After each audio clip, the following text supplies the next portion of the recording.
Let's start with one of the Jump's longest recurring games, something, nothing, or everything. Let's begin with the Knicks, who are winners of, say it loud, Monica McNutt, 6 straight games. This recent push has them sitting in the 6th seed in the East, which is crucial because that is out of the play-in range. Monica, you covered the Knicks. Is this win streak something, nothing, or everything? Rachel, now I know you're on the board to get an award for this, but you already know where I'm going with this answer. This is absolutely everything. And folks gotta put some respect on the Tom Thibodeau-led Knicks, including Julius Randle. When I look at this group, not just over this 6-game win streak, although it has been very impressive, each time they've stepped out on the floor this year, they've had an opportunity to get better. They don't catch L's, they catch lessons, shall we say. But I think when you look at Nerlens Noel stepping in, he's 3rd in the league, or I believe 4th in the league when it comes to blocks per game. Julius maintaining his efficiency and his scoring post-All-Star break. And over this last 10-game stretch, RJ Barrett is actually shooting 53% from behind the arc. So everyone has stepped into their roles and is taking advantage of the opportunities to improve. This is everything. Monica, I am right there with you. This is everything. And they've been consistent all year. They've been playing great basketball. You know, in the beginning, we were like, oh, okay, they're doing something. Right. Tibbs is great. We know he puts his mark on it, blah, blah, blah. But will it last? And then they went a little more like, okay, cool. We'll see how it gets to All-Star break. But Julius Randle is an All-Star. And then now you look at them 6-game win streak, and they're in 6th place, but has an opportunity to have home court advantage. They're playing great basketball. And with that being said, Tibbs should be in the running for Coach of the Year. And I'll leave it at that. I like it.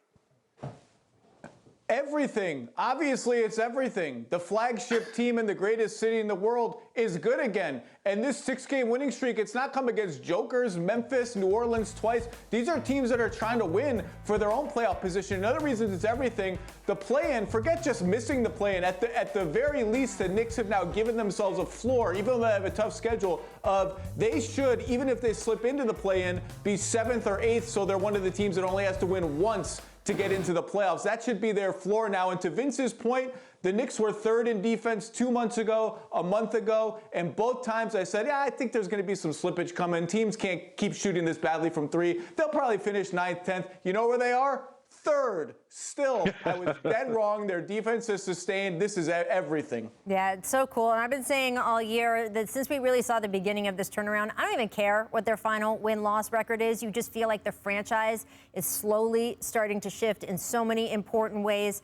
I do care, though, if they're able to make the playoffs clear of a play-in game. My Lord, as someone who lived in New York for nearly 20 years, and it's important that I make that point because it's been a long time since someone covered the playoffs in their town for real in New York. So I had to live there a long time to be able to say I have done that. But it is incredible when you are in that building. And Vince, you know better than anyone, like it is like to play in MSG when it's happened. How fun is it going to be? Absolutely. I'm going to tell you one thing, and I'm a veteran. I've been a veteran. I'm always going to put on for the veterans. Having a veteran coach that's there, that's no nonsense. I mean, it's what it is. Yes, I'm all for giving young coaches an opportunity, but with the way the generation and the young culture and the guys coming in, sometimes they need that veteran coach to come in, like what Stan Van Gundy is doing, to kind of use their voice. And look what's happened to the Knicks. Absolutely. All right, I'm going to move on to Kobe Bryant's 5-year post-retirement contract extension with Nike. That expired.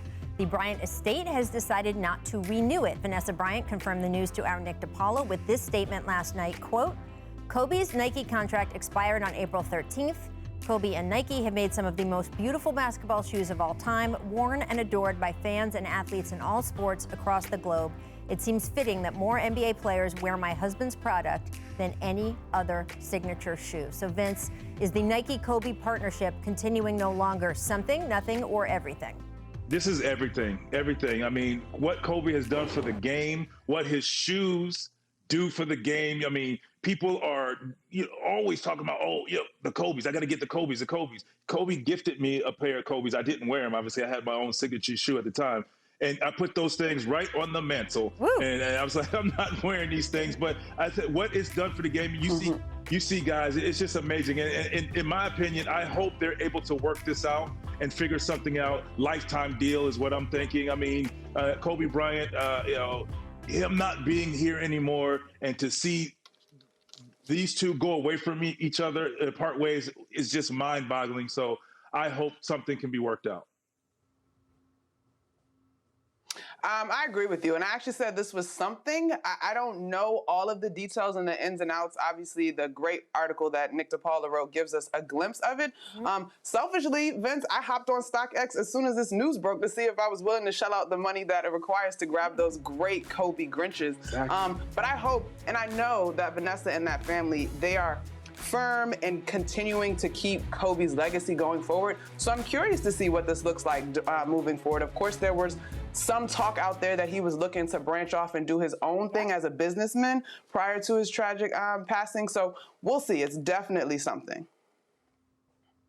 Yeah, it's definitely something. What Monica just said, you're just sort of robbed of, among many other things, what Kobe would have done in business going forward. He had so many creative ideas, but it's definitely something. And look, no matter what happens with the Nike Bryant Estate partnership, the legacy, the iconography, all of that will live on forever in generations and generations of players that are still going to be coming into the league for a long time. Yeah, and look, Vanessa is right, what she said in that statement to Nick.